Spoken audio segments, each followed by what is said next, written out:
Live from the heart of America, I'm Steve Gruber, ready to deliver an honest, inclusive, and diverse discussion on the most important topics of the day, giving you better analysis and insight than anyone else. Shining a spotlight deep into the darkness of the swamp, delivering truth. No matter who gets offended, delivering truth.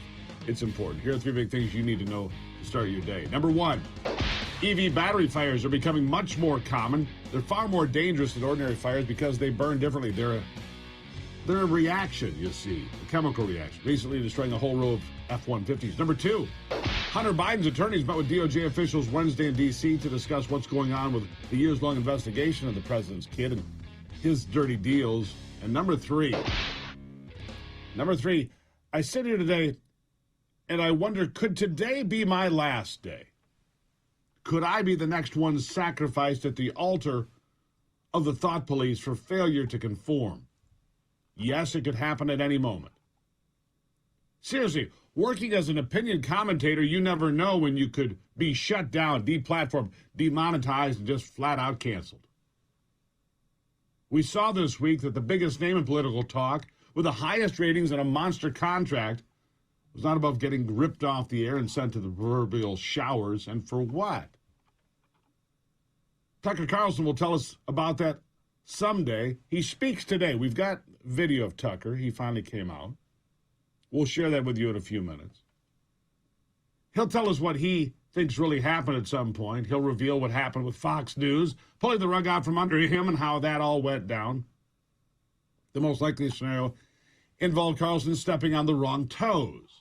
It wasn't because of the Dominion lawsuit that Fox News settled for a jaw-dropping $787.5 million last week, because Tucker wasn't really involved with that over-the-top conversation.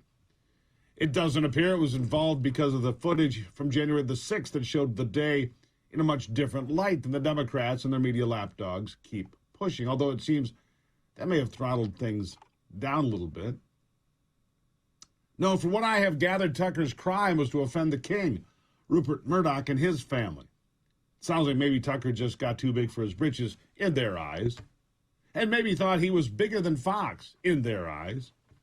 And you cannot tell the folks that are paying you $22 million a year, well, that they're idiots and cannot tell you what to do, no matter what you may think about them or what you're covering, no matter how big your ratings. He offended the king, and that's something that will get you pushed out the door. Now, Fox has been there before, but there is the matter of the left screaming for Tucker's head on a daily basis. That has allowed them to claim victory, though I don't think it's the less victory to claim at all. But still, I come back to the idea that if I say something that offends someone, which, to be fair, is something I pretty much am sure happens every day, then I could get the axe from the mothership or from advertisers that are afraid of offending the woke mob and worried that the false gods of social media will cast a curse upon them. Yeah, I was raised to believe in free speech. My mother taught me that. And we were taught that in school. The old saying used to be, it's a free country, do whatever you want. Remember saying that? It's a free country, do whatever. You don't hear that much anymore. Instead, we are told that words are violence and hate speech should be outlawed, whatever hate speech is. The freedom of speech remains an endangered species in modern America. It is truly shocking to me. It is the one thing I believe is the single most important defining feature of our republic. It is what makes us Americans. The willingness to speak our minds, to be heard, to tell it like it is. And if somebody got their feelings hurt, well, too bad. Sadly, we are a long way from honesty and free speech. We are in a country that is running on the very things that made us great. We're running away from the very things that made us great in the first place. Running away from them.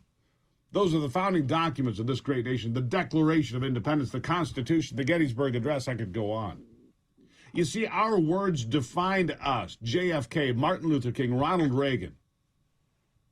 Great Americans who embraced the greatness of the words that created and defined us, including their own. But too many people are too willing to cheer on the cancel culture, too willing to sit silently by while the founding principles are torn apart. Well, I am not one of those people. I am not one of those people.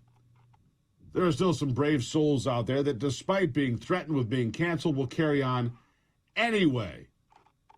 Matt Walsh, the man who wrote the book and made the movie What is a Woman? has a very clear message for those sending him death threats and more. I'd like you to hear it. Here it is. So to all the people who are sending me death threats and posting my home address and hacking my accounts and trying to blackmail me and threaten me, giving away my personal information, mass reporting me to get me deplatformed, and all the rest of it, I want you to know that nothing you have done or will do or could do will ever make me shut up. It will never happen. None of your schemes have worked or can ever work. It is all futile. Your efforts are hopeless. The truth is the truth. And I will never pretend otherwise. I am not here to make a martyr of myself. I don't want any of the good guys to be martyrs. I want us to win. And we will. And we will. Nothing you have done has changed Matt Walsh's mind. Won't change my mind either.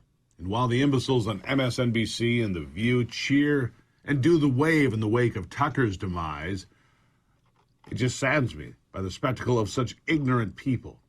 Such ignorant people.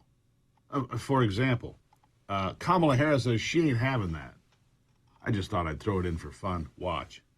And so don't get in our way, because if you do, we're going to stand up and we're going to organize and we're going to speak up and we're going to say, we're not having that. We're not playing that. She ain't having that. Yes, the Vice President of the United States is a vapid imbecile, and for now I can still tell you that, but maybe not forever. Just ask the poor folks living in Venezuela. Making fun of politicians is a dangerous place to be. Thankfully, we're not there yet.